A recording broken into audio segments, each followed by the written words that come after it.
오늘 말씀드릴 내용은 북한 공군이 보유하고 있는 공중 침투 수단 A2기 작전 수행 능력이 어떠한가 여기에 대해서 말씀드리려고 합니다. 지난번에 어떤 분이 여튼 A2기와 관련해서 답변을 부탁한다고 여튼 그런 댓글을 본 적이 있습니다. 그렇지 않아도 북한의 특수전 부대가 어떻게 침투해서 들어오느냐 이 부분과 관련해서 자세하게 말씀을 드려야 되겠다고 생각했었는데 마치 아마 그 질문을 하신 분도 그렇고 또 이 방송을 청취하시는 그 분들에게 북한 공군의 특수전 전력이 A2기를 타고 어떤 작전을 수행하며 그 능력은 또 어떠한지 여기에 대해서 우리가 상식적으로나마 알 필요가 있겠다 싶어서 이 주제를 선정하게 되었습니다. 먼저 그 북한 공군이 보유하고 있는 A2 대수는 정확한 숫자는 말은 안 하겠습니다. 얼추 310여 대로 이렇게 표현할게요.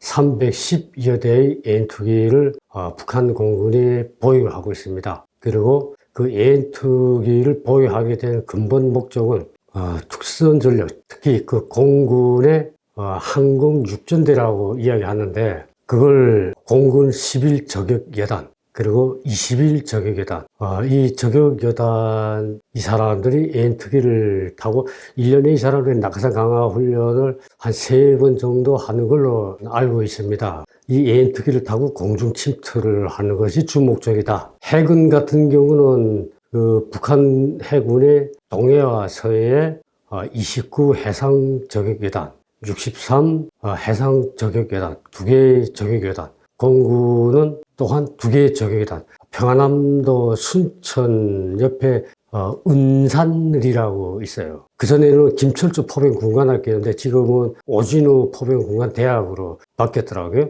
거기에 북한 공군 11 저격여단, 항해남도 해주 옆에 구탄리라고 있어요. 구탄리에 공군 우리 휴전선하고 가장 가까이 위치하고 있죠. 거기 구탄리에 공군 제21 저격여단이 이렇게 그 배치가 이렇게 되어 있고 전력 운영을 공중 침투가 원래 주 임무였다. 그런데 제가 비행공군 사관학교를 졸업한 우리 대한민국 공군도 조종사로 양성되는 과정에서 낙하산 강화 훈련을 하는 걸로 알고 있습니다. 북한도 마찬가지로 비행 훈련을 시작과 동시에 낙하산 강화 훈련을 시켜요. 저도 A2기를 타고 낙하산 강화 훈련 4번을 했습니다. 그때 특전사 이런 공수부대들이 낙하산 그린날 행사나 이럴 때 보게 되면 기본 낙하산을 등 뒤에 있고 기본 낙하산 그 다음 보조 낙하산이 이 앞쪽에 좀 자그만하게 있습니다. 기본 낙하산이 안 펴지면 보조 낙하산을 펴게끔 그렇게 돼 있어서 2개의 낙하산을 메고 A2기에 탑승하게 됩니다. 당시 저희들이 6명이 탑승했고 그 A2 조종사하고 부조종사 2명, 8명이죠. 그 다음 한 명이 그 체육지도원이라는 사람이 있습니다. 이 사람이 이제 항공기가 떠서 낙하 지점을 보고 언제 낙하해라. 그걸 하게 되면 거기에 따라서 하여튼 그때까지만 해도 저희들이 실질적으로 낙하산 타고 강한 사람이 매 비행마다 6명씩 이렇게 했는데 그러니까 상승 속도가 120km 그 정도밖에 속도가 느려요.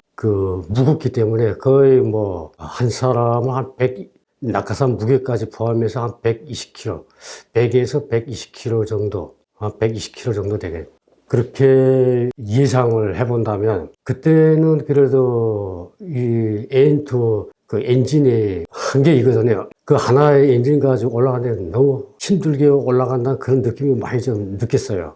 그래서 이게 그렇게 해서 4번 낙하산 훈련을 그렇게 하고 너무 이게 1947년도에 생산된 A2기이기 때문에 그만큼 노후화가 상당히 많이 진행된 이런 항공기라 하겠습니다. 그런데 김정은 정권 들어와서 공군 제11 저격여단이 순환 비행장에 낙하산, 그러니까 인천공항을 탈취하고 점령하는 그런 낙하산 강화 훈련을 순환공항에서 하는 걸 노동신문 방송이 TV에서 방영했어요. 그래서 유심히 한번 봤죠.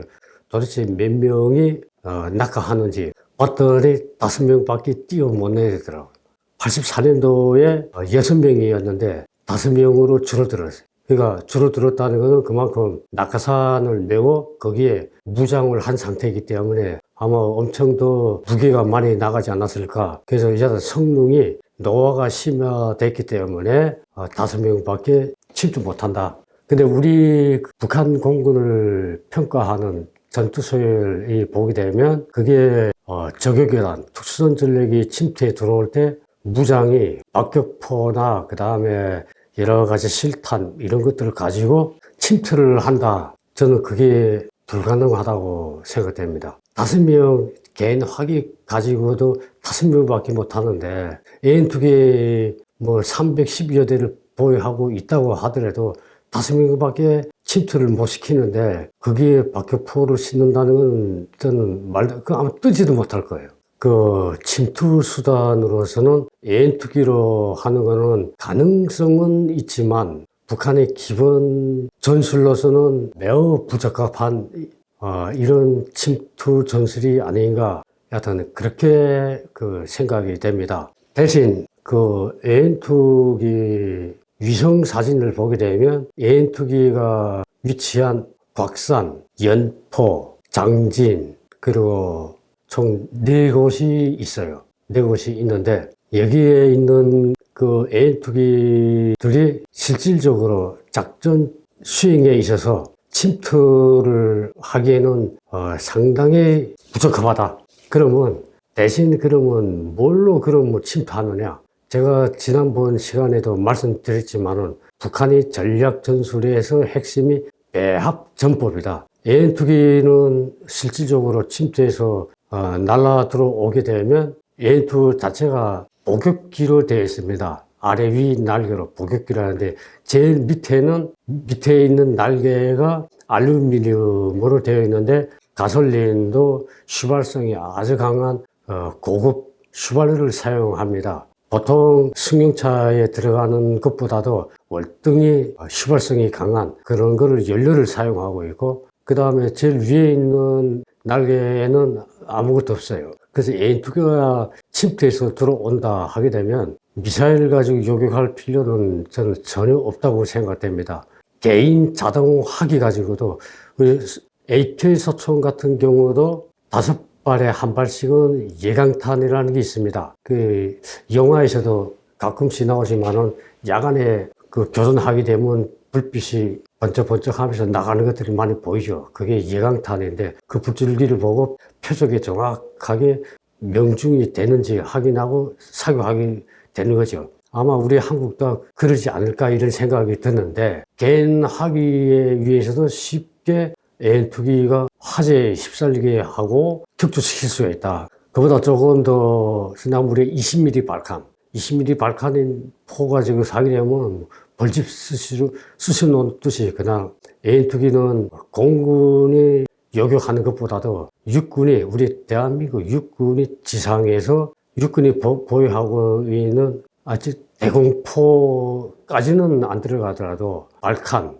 또 개인하기 가지고도 충분히 우리가 제압 가능하다. 특히 AN2기 같은 경우는 주간에는 육안으로 식별되기 때문에 주간에는 못 들어옵니다. 오직 야간에만 산 골짜기 저공비행으로 침투해서 들어오거든요. 속도가 너무 느리니까 저도 AN2 요격 훈련을 북한에서도 몇 번 해봤지만은 한 2km 전방에 있는 걸 조준하게 되면 벌써 와서 사격 못하고 이탈했다가 다시 270도 방향으로 들어가면서 겨우 여하튼 기청 사격. 전투기 가지고 AN2를 요격하는 거는 상당히 어렵습니다.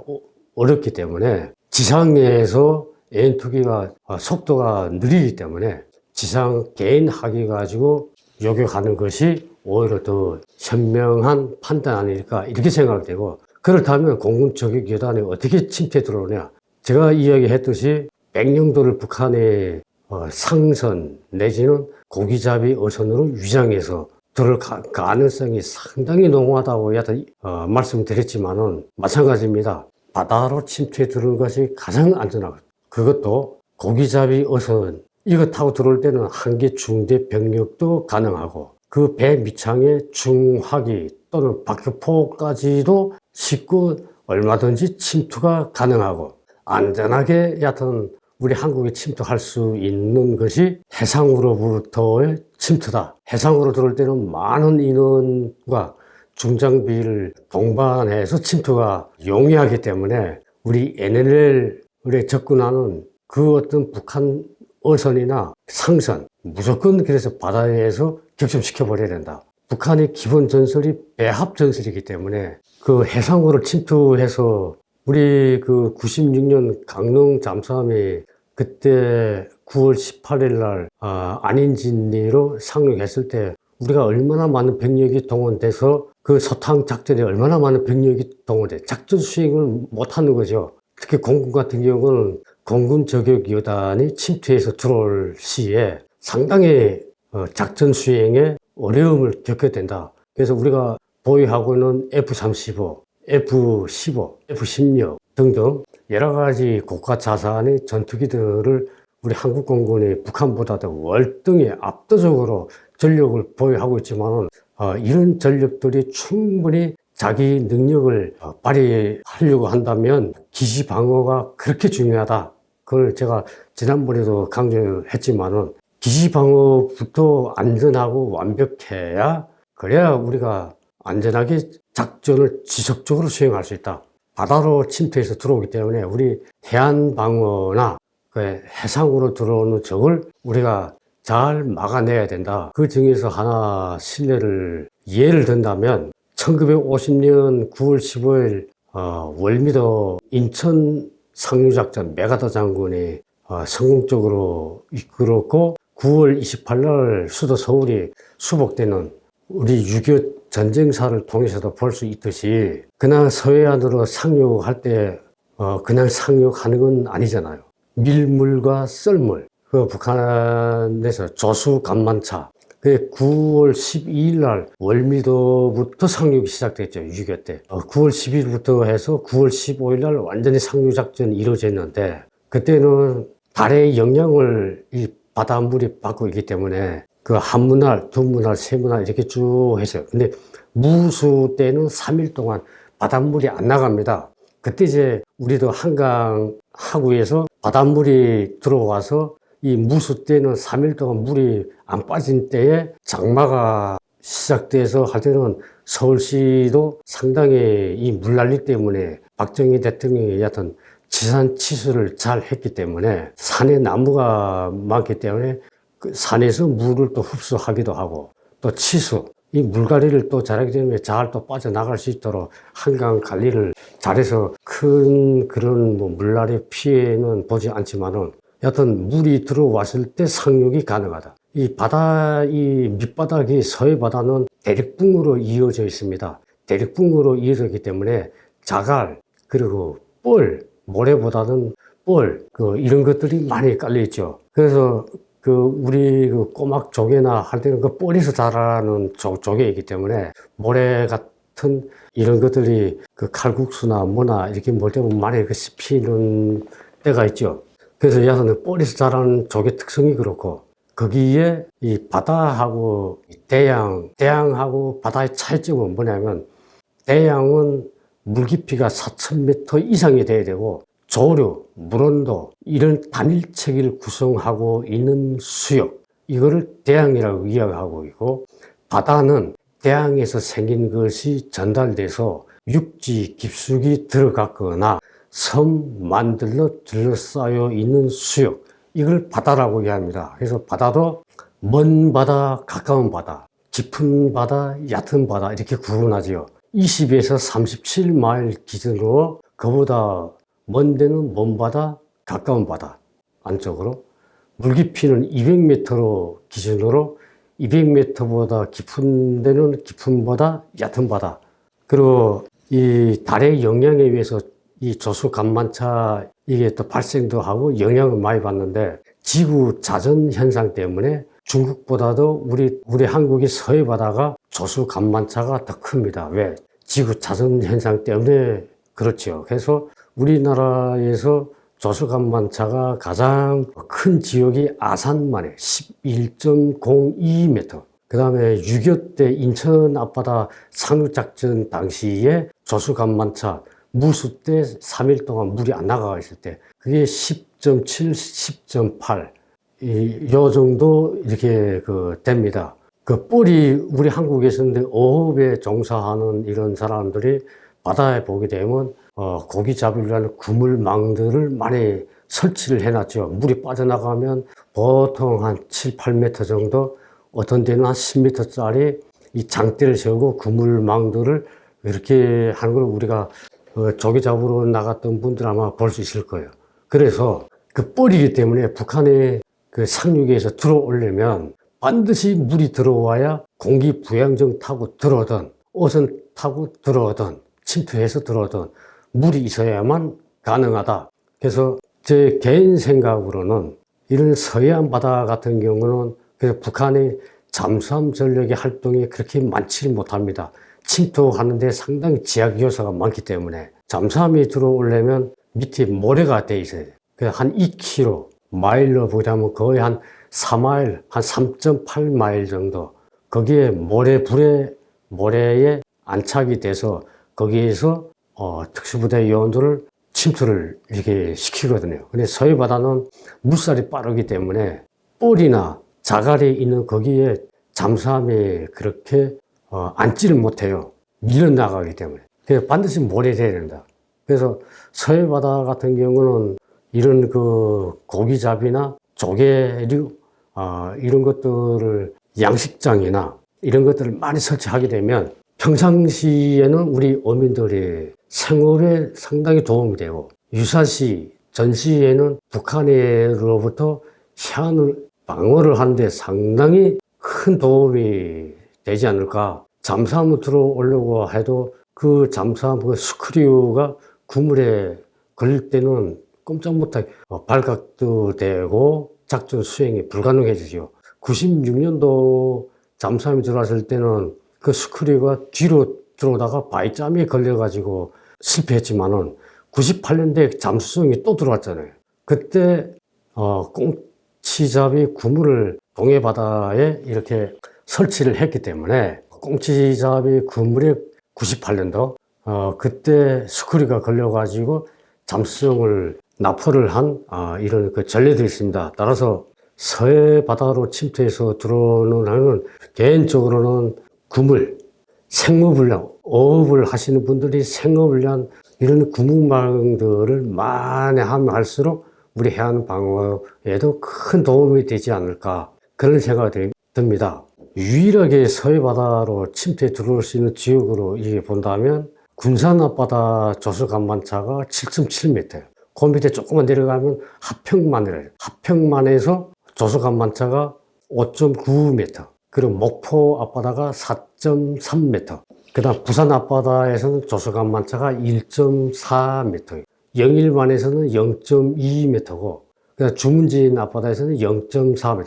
동해안은 평균적으로 조수 간만차 0.5m로 보고 있습니다. 그리고 서해 바다는 가장 깊은 데가 118m, 평균 44m. 그러니까 큰 잠수함들이 군산 앞바다 이상은 더 이상 여하튼 못 올라와요. 북한도 상업급 잠수함이 잠수함이 수평으로 가니까 물속에 들어가려고 하면 탈을 조정해서 더 낮게 붙어야 되는데 이게 평균 43m이기 때문에 그런 바다 물속에서 기동이 상당히 제약을 많이 받고 있습니다. 물살도 빠르고. 그래서 천안함 폭침하러 들어올 때도 북한이 천안함 폭침시킨 잠수함이 연어급하고 상어급 잠수함 그 중간 단계 무게가 나가는 걸 북한이 개조해서 개량을 해서 했고, 상어급 잠수함은 공해상에서 엄호 작전을 펼쳤고, 그래서 11명이 여하튼 들어와서 작전을 펼쳤어요. 걔네들은 직접 어뢰를 공격한 그놈들은 영칭을 받았고, 그 다음에 그 공해상에서 엄호 작전을 한 건 1급, 우리말하면 무공훈장 그 대우를 여튼 받은 적이 있습니다. 그래서 북한 같은 경우는 또 북한의 그 취약점 말하면 북한은 우리 한국에서는 생합조개라고 말하고 국합조개라고 말하는 모래가 있는 데서만 잘라요. 제가 방금 전에 이야기한 하평만에서는 생합조개가 많이 잡혀요. 왜? 모래를 대기 때문에 거기에는 바다 밑바닥이 모래를 대 있기 때문에 거기에는 생합조개들이 많이 서식하고 있고 특히 그런 모래가 있는 곳에는 잠수함이 또한 침투할 수 있는 구역이라는 것도 우리가 명심을 해야 되겠습니다. 그리고 북한 지역으로 보면 제가 있던 온천 지역에서부터 쭉 청천강 여기까지에는 조개가 많이 그 일제시기 때부터 그러니까 일제시기 때부터 조개가 하여튼 워낙 많이 나와가지고 해안가 보게 되면 50m 조개 껍질 산들이 지도에는 표시되어 있지 않는 이런 산들이 엄청 많아요. 우리도 상륙작전 할 때 갑자기 그런 낮은 산 봉우리들 있으면 놀라지 말고 조개 껍질 산이다. 그만큼 조개가 많이 서식하기 때문에 조개는 모래가 있어야 거기서 서식해요. 그래서 물이 나갈 때는 북한에서 조개 잡으러 나갈 때 트랙터 그 다음에 트럭 타고 나가요. 물이 안 빠져요. 역으로 그쪽으로 우리가 상륙작전을 할 경우에는 뿔이 아니기 때문에 상륙 돌격 장갑차가 그대로 쭉 들어가요. 그대로 들어가면 평양 이북이 되죠. 그러니까 거기에 사람의 동맥으로 친다면 자강도에서 나오는 철도, 도로, 군수물자들이 전부 평양 축선을 따라서 대동강 건너서 사륜에서 모든 걸 다 나가는데 그래서 전략적으로 아주 중요한 위치이기 때문에 북한이 4.25 기계화 군단, 지금은 사단으로 바뀌었지만은 그게 사령부는 정주, 평안북도 정주에 사령부가 있고 거기에 이제 6개 대대가 그 평양 방어를 위해서 기갑 사단에 배치가 되어 있고 그 다음 남포에 제3군단이 평양 방어를 해서 이 바다가에 대해서 제가 좀 장시간 동안 이야기했지만 바다로 침투할 가능성이 저는 거의 99%라고 생각합니다. 해서 N2기 가지고 침투하는 거는 매우 제한적일 수밖에 없고 바다로 침투하는 적 바다에서 다 모조리 격침, 격파 이렇게 시켜야 된다. 요 말씀을 북한 AN2, 북한 공군의 보역은 AN2기 작전 수행 능력에 대해서 말씀드렸습니다.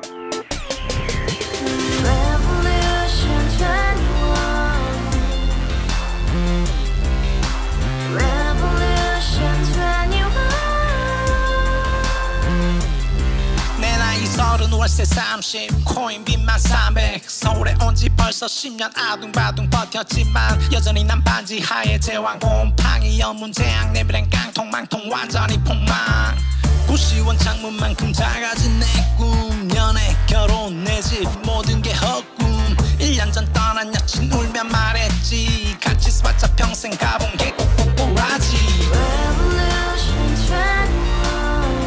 가바후스 700 나도 소유주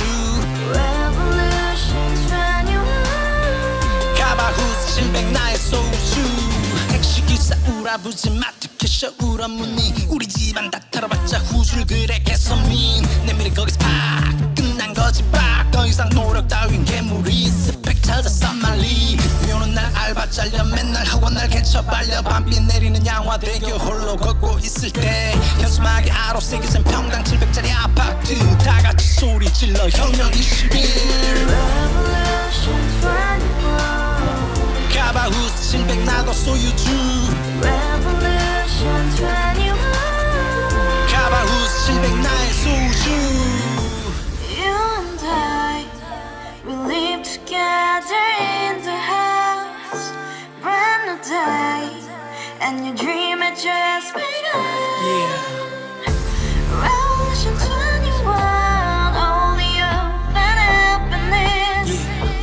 너의 곁에 내가 영원히 함께.